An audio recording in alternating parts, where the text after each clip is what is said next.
It's time now for yet another thrilling, exciting, action-packed adventure of Marcus Mercury, Space Detective.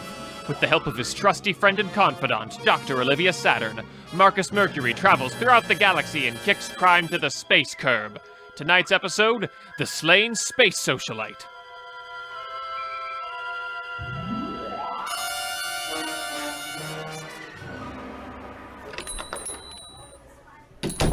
Good afternoon, Olivia. Detective Mercury, I'm so glad you agreed to meet me here at the Alpha Centauri Space Cafe. Of course, Olivia. Anything to have one of their famous space muffins.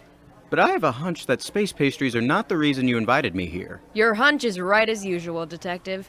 There's another space criminal on the loose. The famous space socialite Venus von Orbit has been murdered and the space police are stumped. And they want my space assistance. Of course. Good afternoon. I'm your friendly waiter. What would you like today? Nameless waiter character. Hi, I'm the manager of this space cafe. I'm so sorry about that, folks. Oh, it's quite all right, really. It's no space problem at all. Nevertheless, I assure you that will not happen again. Now take their space orders properly, nameless waiter character. You are on very thin space ice. Yes, boss. Hello, I'll be your friendly space waiter. What will you space folks be having today? I'll have one of your famous pistachio space muffins, please. And a cup of hot space chocolate. Just a black space coffee for me, please. All right, I'll get that for you. I'll space get that to you in a space jiffy. There's something odd about that nameless space waiter. He's probably just a stressed-out space college student working to pay off his space student loans. Could be, but there's something else too. Something about him that I just can't put my space finger on. Here's your space muffin and your space cocoa. Thank you. And here's your coffee. Space coffee. Miss? Thank you. I must say, this is the fastest space service I've ever gotten in this space cafe. Expect a very generous space tip. Wonderful. Anyway, Olivia, tell the space police that Detective Mercury's on the case. Excellent. I know if there's anyone who can solve this space crime and bring the space murderer to justice, it's you, Marcus, with your razor-sharp space wit and your keen space eye for detail. Yes, Olivia. From the moment my space dad presented me with my first space magnifying glass, I knew that solving space mysteries was my space destiny. I remember it like it was yesterday. I was but a wee little space child when my space dad taught me how to dust for space fingerprints. He read me space books about space detectives every night, and as I drifted off to sleep in my space bed, I would dream of solving space mysteries. Wow, Detective Mercury, that's a beautiful space story. I'd like to meet your space dad. He sounds like a wonderful spaceman. Ah, yes, he was the best spaceman that ever lived. But alas, he space died in the line of space duty when I was in space high school. And so I continue his space legacy. Oh my God, will you shut up? I can't take it anymore. We get it. You're a detective in space. These are muffins in space. This cafe is in space. We are all here, currently in space. I can't stand it any longer. I swear to God, if I hear the word space just one more time, I'm gonna kill you, just like I killed Venus von Orbit. Ah, what a giveaway. You're the space murderer nameless waiter character? Just exactly as I had space suspected. Struth, I am exposed. Amazing, Space Detective Mercury. You've space done it again. You've solved the space mystery. And just in time. Here come the space police to space take you away, you space scum. You have the space right to remain silent. Anything you say can be space used against you in a space court of space law. You have the space right to a space attorney. If you cannot space a 401, one will be space provided for you.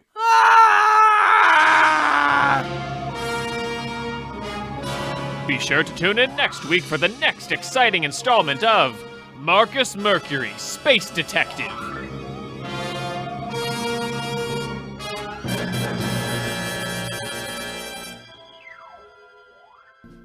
Okay, Tori, truth or dare? Dare. No, truth!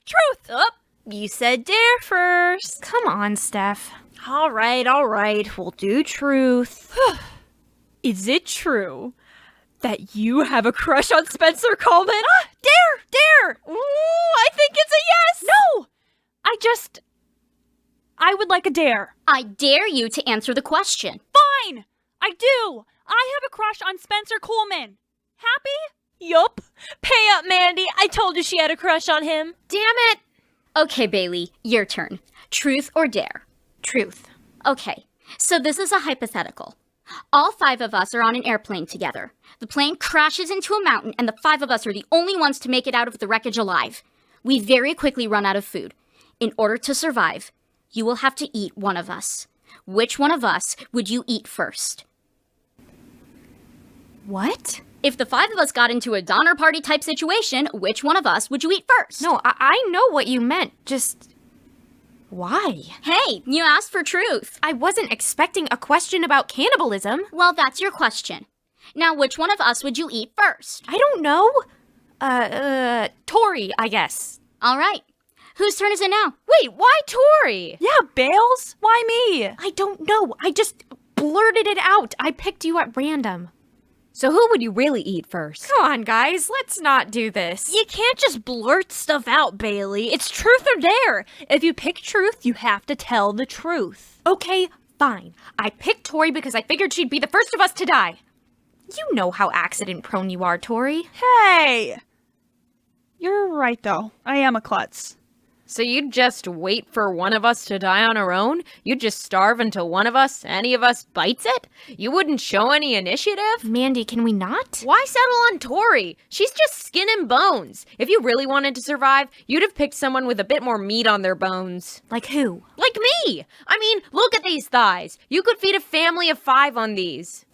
Butt out, Lizzie. It was my question. Look, can we just move on? I answered the question. It's Steph's turn now. Why don't you want to eat me? What? Why don't you want to eat me, Bailey? I don't want to eat any of you. It's because I'm Jewish, isn't it? No. Oh, lay off, Mandy. She has perfectly valid reasons for picking Tori. Thank you.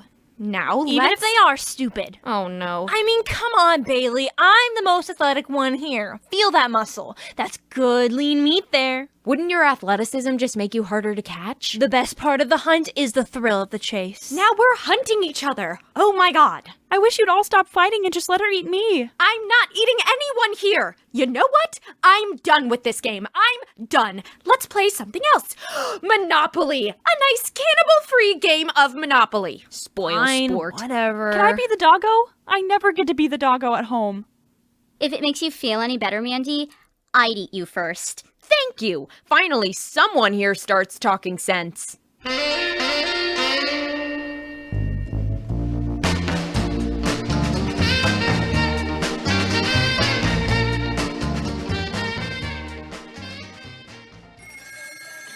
Welcome back, everybody. I'm Oliver McCheese. And I'm Helvetica J. Windpipe. It's hour 78 here at Telethon Center, located in beautiful downtown Berwyn, and we're still here raising consciousness for a great cause. That's right, Ollie. The past few decades have not been kind to the sitcom legends of yesteryear. We lose more and more of them with each passing year, and it's becoming more and more important to protect the ones who are still here with us.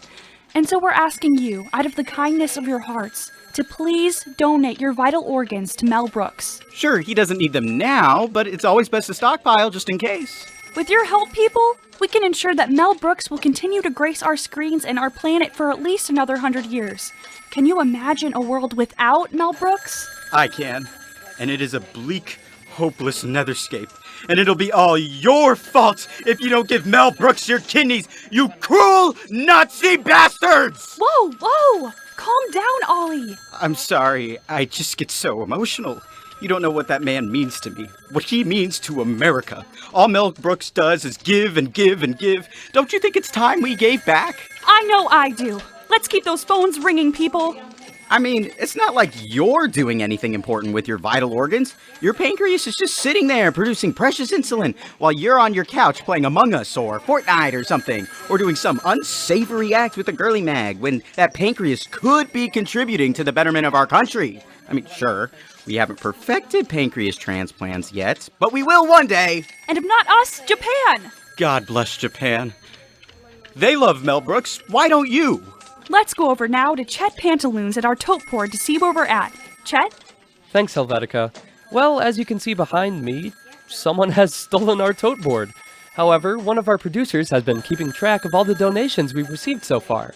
So far, we have received 19 lungs, 24 gallbladders, 45 spleens, 61 livers, 18 hearts, 12 eyeballs, and half a duodenum.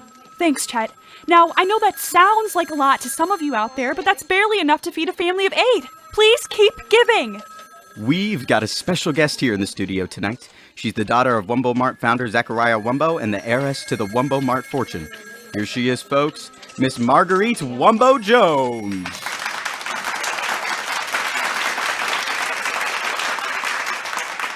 Thank you, Oliver. Thank you, Helvetica. Can I say what an absolute honor it is Can the small talk. Get to the good stuff. Okay. Well, on behalf of myself and the entire Wumbo Mart family, it is my pleasure to donate to this worthy cause. The cryogenically preserved testicles of my late father, Zachariah Wumbo. I'm sorry. His what? His testicles. They were his most prized possession. How dare you? I'm sorry? I don't know how much crack it is you smoke that would make you think that comedy genius Mel Brooks, a man who's written more classic movies than you weigh, a man who learned how to drum from Buddy Rich, a man who fought in the Battle of the Bulge, literally playing a part in Hitler's downfall, would want anything to do with your father's shriveled up genitalia. But if you don't get out of my sight right now, I'm going to gut you like a carp and season your entrails with lemon pepper and garlic salt. All right. Jeez. Unbelievable. You know, she once killed a lady. People, we cannot emphasize enough the importance of taking this cause seriously. We've already lost Betty White. All of the Golden Girls are gone. The entire cast of the Mary Tyler Moore Show. And half the cast of the Carol Burnett Show. Please keep giving. We'll be right back. The Give Mel Brooks Your Vital Organs Telethon will return after these messages. Hey kids, come quick. Your mother and I have a big surprise for you. Ooh, what is it? Guess. Is it a rocket ship powered by cheese? No. Is it a pony that can burp rainbows and cry pudding? No. Is it a new car? Now that's just plain stupid, Billy. You're stupid. What is it then? It's an empty cardboard box. Empty cardboard box? Oh boy! Yes, it's Empty Cardboard Box, the brand new toy that has kids all over the country jumping for joy. Look, it's a spaceship. Pew, pew, pew. Now it's a taxi cab. Where to, buddy? Hurry up, I haven't got all day. Now it's a life raft. Still no sign of land, and only enough food to last us 2 more days. It's a bug hunt, man. A bug hunt. Game over, man. Game over. What the heck are we gonna do now? Empty Cardboard Box stimulates the child's imagination and lets their tiny little minds roam free and explore all the possibilities playtime has in store for them. Now it's The Batmobile. Come on, Robin. Let's go foil the Joker's evil plan. Right on, Batman. Wait, what does that make me? You're the spare tire. Dang it, I'm always the spare tire. And they're fun for the whole family. Even Mom and Dad can enjoy them. I'm going to destroy your whole city! Yes, I am evil.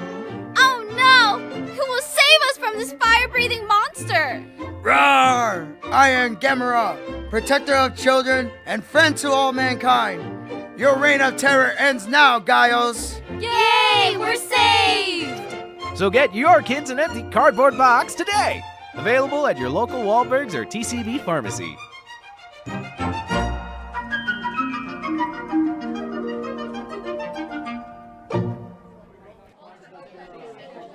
Hi, Kylie.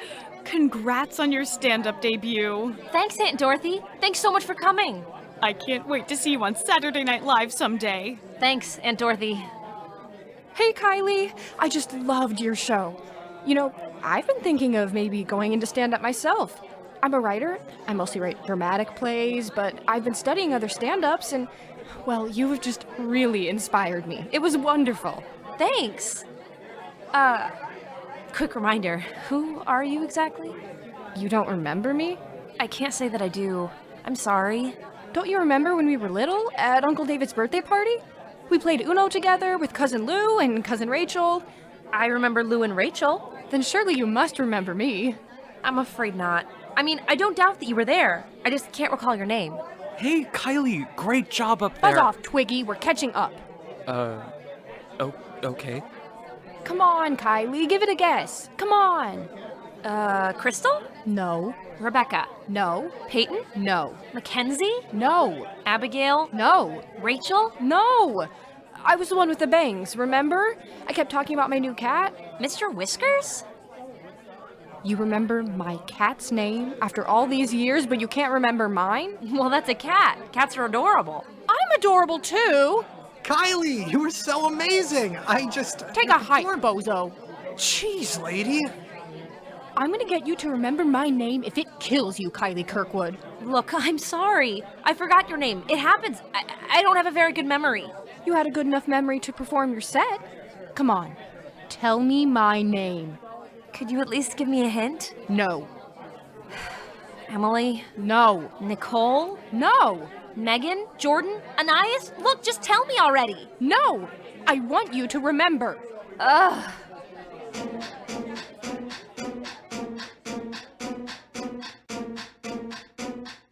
Mary? No. Hannah? No. Bella? No. Look, lady, the show ended 17 hours ago. Will you please let me go? Not until you get my name right.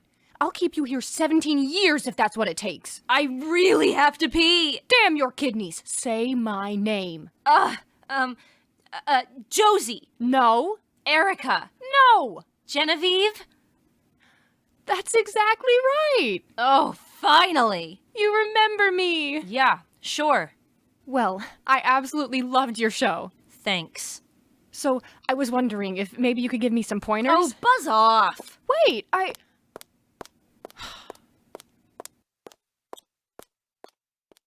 Tonight, WJMU is proud to present the very first episode of a brand new dramatic series. It follows Charles and Judy Gibbonstrangler, two married professional psychics whose marriage is on the rocks. Hey!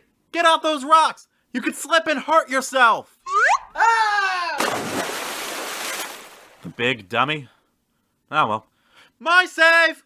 And now the series premiere of Looking Beyond. It's not a funny title, but you try making a psychic joke that nobody can see coming. Boo!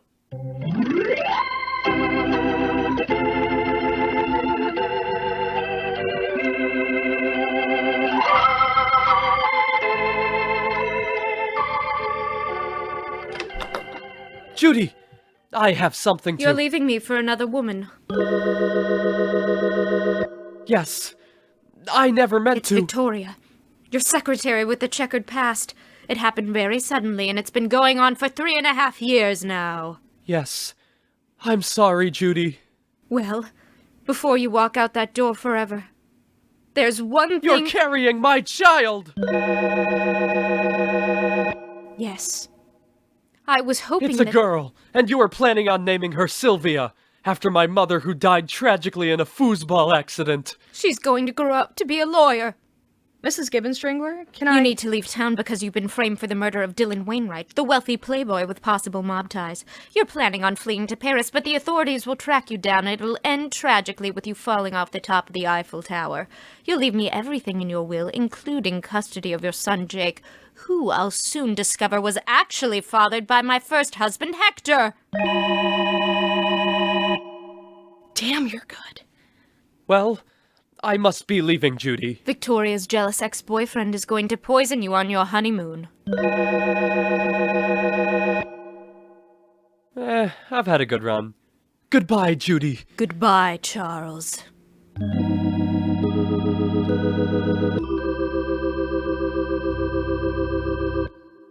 Well, that was a bust. And now for your regularly scheduled train wreck. Hello, and welcome to the very first episode of Press Your Ocelot. I'm your host, Snack Brinkley. Let's meet our contestants for the night. Hello, my name is Miriam, and I'm a junior theater major here at Millikan. My name is Julia, and I'm a junior political science major here at Millikan. My name is Greg, and I have no idea how I got here. Wonderful. Now, the rules of the game are simple. So, let's get started with our first round. Tell me, Miriam, have you ever seen a grown man naked? No. Julia? Yes, several. Greg? What? I'm sorry, I'm still trying to process everything. Can anyone tell me how I got here? And that's round 1! Julia's currently leading with 73, Miriam's close behind her with 74, and Greg is trailing with -15. On to round 2. Julia, who is the patron saint of animals, merchants, and stowaways? St. Francis of Assisi? Correct! Miriam, who discovered the sweet, sweet taste of sugar crisp back in 1492? Leif Erikson. And... The Supremes. Correct! Greg, who put the ram in the Ramalama Ding Dong? I don't know. Elvis. Ooh, I'm sorry. The correct answer was Alan Turing. Sorry, I misread that. It was Rue McClanahan. And that's round 2. Miriam now leads with 154 points. Julia has 139 points, but she's slightly hotter than Miriam, so we'll round that up to 146. And Greg's finally in the positives with 2 points. Unfortunately, you need at least 15 points to play in round 3. So, into the pit of eternal fire you go! He'll be back for round 4. Now, on to round 3. Miriam, name a color. Chartreuse. Ooh, I don't like that one. Julia? Magenta. I like that one even less. Miriam? Heliotrope. Never heard of it. Julia? Puce. Blech. Miriam? Blue. Correct! And that's our 3rd round. Miriam and Julia are tied now at 463, and here comes Greg back from the pit of eternal flame. Is this hell? Have I died and gone to hell? Mom was right. I should have eaten my Brussels sprouts. On to round 4. Julia. Yes? And that's round 4. Julia leads with 576 points. Miriam's following close behind with 498 points and an inflatable gibbon. And Greg is far behind with only 3 sticks from outside and 5.5 milliliters of a popular cola. It's time now for the lightning round. Ooh, tough luck, Greg. You got struck by the lightning. Now, onto our final round. For this round, you'll all be answering the same question. Miriam? The Battle of Hastings. Julia? Imelda Marcos. Greg? What is this place? And that's time. Thank God for that. And that's Tom. And with 980 points each, Miriam and Julia are both our winners. Yay! But fear not, Greg. No one leaves the show empty-handed, so we're gonna cut off your hands. Why? That's all from us here at Press Your Ocelot. I'm Snack Brinkley. Good night.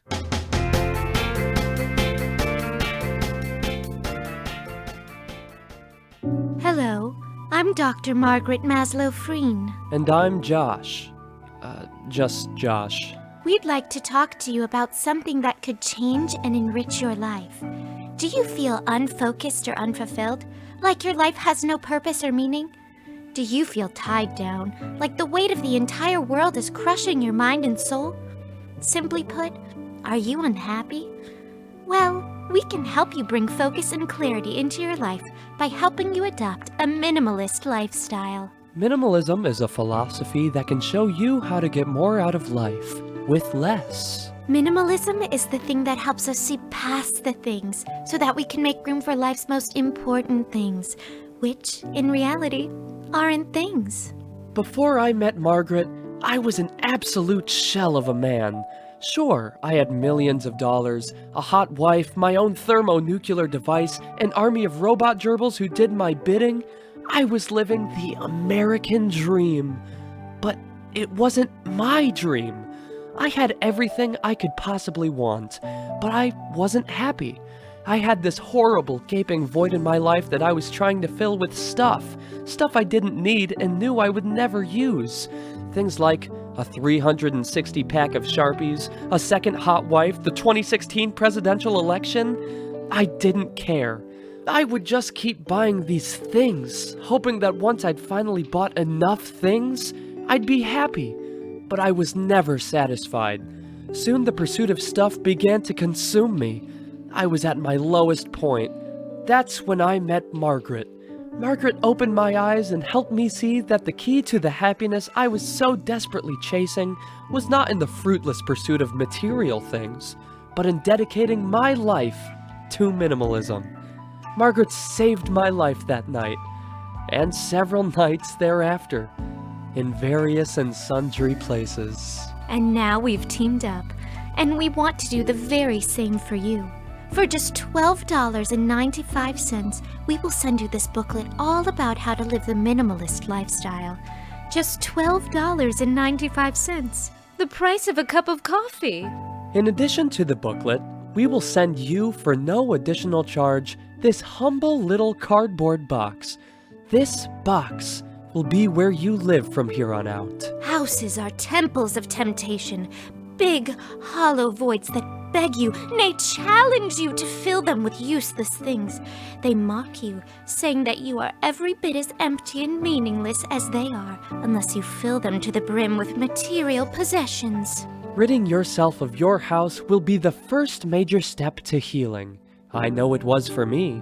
After you sell your house, the next step will be to sell all of your worldly possessions. Now, this can be a bit difficult for some people, but in the long run, you'll be glad you did. I know I am. Margaret helped me to see that all the things I'd accumulated over the years were only weighing me down psychologically. The sports cars, the thermonuclear device, the hot wife, I didn't need any of those things. So I sold them all. To Margaret. And now, I'm living my absolute best life. Now I'm sure you're wondering, selling my house and all of my possessions sounds good and all, but what will I do with all that pesky money that I'll get from selling them? Surely I'd only be tempted to buy more things. Well, we're glad to offer you an additional service, which, again, is at no extra cost to you. Simply send all your money, checkbooks, and credit cards to me. Yes, I will bear that tiresome burden for you.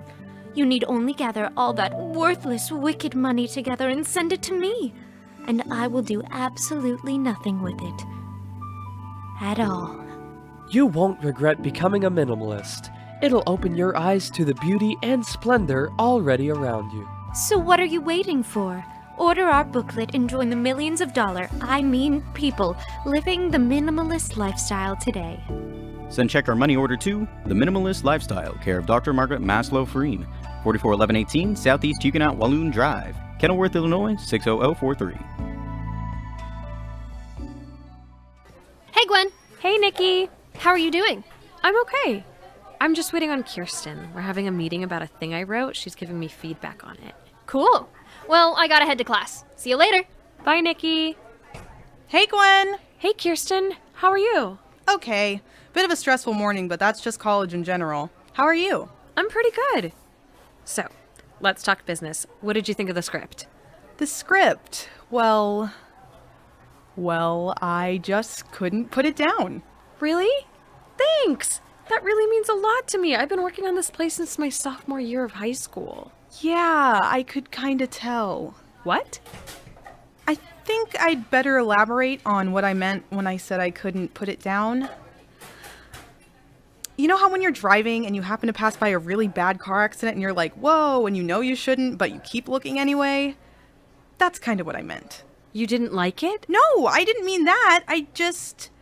I feel like there are a few things in it that could use some fixing. A few things? Well, a few thousand, but yeah. Like, for instance, here on page 3. Hey, Gwen. Hey, Paloma. So, I looked over that script you sent me. What'd you think of it? You know how at the end of Oedipus Rex, Oedipus gouges his eyes out? I felt like doing that at several points. Oh. So, yeah, maybe don't anymore with this. Okay. See you later, Gwen. Hey, Kirsten. Hey. Is it really that bad, Kirsten? No, of course not. Well, maybe, but that's nothing that can't be fixed with some judicious and extensive editing. Hey, Gwen. Hey, Evie. So, I read through your play. Okay. What'd you think of it? You know that one scene in Psycho when Norma Bates stabs that lady in the shower? Yeah? Well, I'm gonna be going away for a long time. Like, possibly forever. It's been nice knowing you. Bye! Oh my god.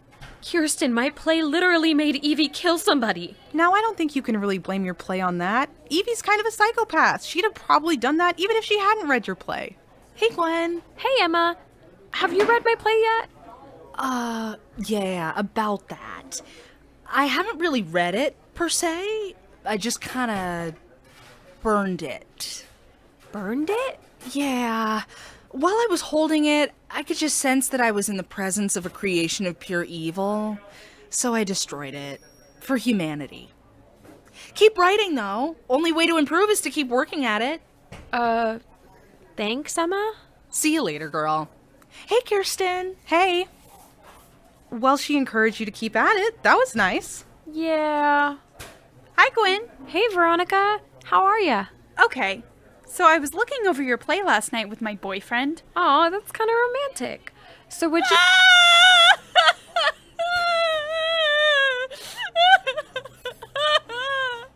Oh my god, Veronica, what's wrong? He broke up with me! Oh, I am so sorry, Veronica. Your crappy play ruined my life. I will make you pay for this. Don't think you won't pay! Hey, Kirsten. See you in class. See ya. Musical theater majors. What are you gonna do? I don't think I want to talk about my play anymore. Come on now. There is no work of art that's without hope. Now... Hey, Gwen. Hi, Patty. I just finished looking over that play you sent me. Cool, what'd you think? You are officially dead to me. Hey, Kirsten. See you at PG tonight? Yeah. Cool. See you later. See ya. Wow. I didn't know one play could lose me so many friends. Well, listen, I gotta head to my next class. I'll see you later, though, okay? We can start going through the script and fixing some stuff. That sound good? I guess. All right. See you later, Gwen. Bye. Hey, Gwen. Hey, Heather. I just finished reading that play you sent me. I'm sorry, Gwen. This has to be done. Oh, sweet glory.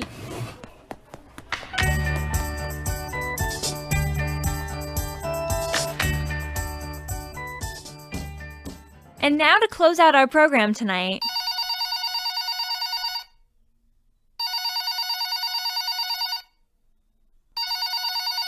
Will someone please get that? Hey, new kid, answer the phone. What? You mean me? You see anyone else new around here, Greenhorn? Well, there's Tate. This may only be my second episode, but this ain't my first rodeo here at WJMU. Would you just answer the phone, Zach, so we can move on to the last sketch of the night? Okay. Jacob Mulaney, private eye.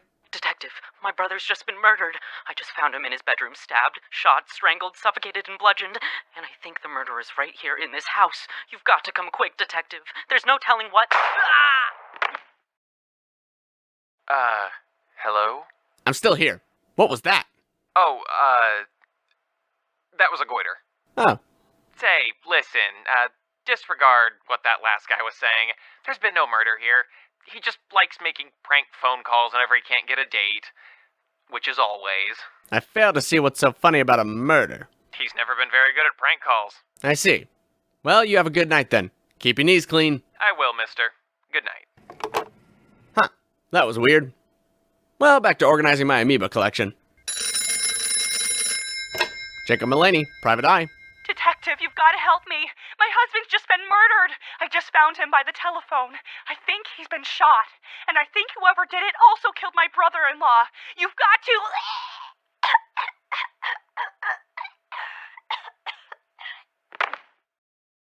Hello? What the hell is going on here? Oh, that was my sister. She always gets so worked up about her favorite shows. Never mind her. Everything's fine. Oh, good. Well, you keep out of trouble now. Don't invest in Bitcoin. It's a scam. Don't I know it? Good night, mister. Good night. What a bunch of weirdos. Huh. How'd this priceless British stamp get in with my amoebas? Jacob Mulaney, private eye. Hello, detective. Mulaney? No relation to the famous stand-up comedian John Mulaney. Well, anyway, Detective, I just found my employers murdered in the foyer, and I'd like for you to come by and investigate it. I have a vague suspicion that they were murdered by... Hello? You again? Yep. Okay, just what in the name of Martha Reeves and all her Vandellas is going on here? Oh, that was our butler, Hastings. He's been murdered. Oh? But I caught the guy who did it, and I'm gonna call the police, and they'll come by and take him away. All right then. And who is it that killed your butler, Hastings? The butler did it. What? I mean, our other butler, Carruthers. He's always been jealous of Hastings. Tonight, he finally snapped. Oh. Well, that's a shame. Well, you make sure you keep a good tight grip on him now. Don't let him slip away and run off into the forest. Don't worry, there's no chance of that happening. Good. Well, happy crime fighting. You too, mister. Good night. Good night. Ah, if only more people cared about detectiving like that young man. Well, I'm bored of these amoebas. I think I'll go home and masturbate. Right, you're under arrest. It's a fair cop. Shut up! WJMU would like to apologize for the ending of that sketch. It is not WJMU policy to get cheap laughs by having British police constables barge in at the ends of sketches and arrest everybody. In the future, we will seek to do better for our listeners, and we would like to assure you that such an incident will not happen again. For those who are especially offended by the way that sketch ended, here's an alternate ending. Well, I'm bored with these amoebas. I'm gonna go join the Navy. Yes, the Navy, where a man can be someone special, where he can be all he can be, where he can serve his country proudly, where he can see the world and occasionally blow up small bits of it. Yes, that's the life for me, the Navy. Or I'll join the Marines. I'll decide in the car. For those who find that ending too jingoistic, here's another alternate ending. Well, I'm bored with these amoebas. I think it's time I finally got married. Oh, Jake, you don't know how long I've waited to hear you say that. Come, my darling Catherine. Let's run away together. Oh, yes, Jake. Let's. Not so fast. In case you've forgotten, Jacob, you're betrothed to me, per our parents' agreement. Hortense, I don't love you. I've never loved you. It's always been Catherine. Besides, my parents are dead and yours are in Congress. Nobody can stop me from marrying the woman I truly love. Oh, really? Oh my god, she's got a gun! Yes, and there's a bullet here with your name written on it, Catherine. Once you're out of the way, Jacob will be mine and mine alone. But Hortense, could you really bring yourself to kill your long-lost sister? Yes, I could. Oh.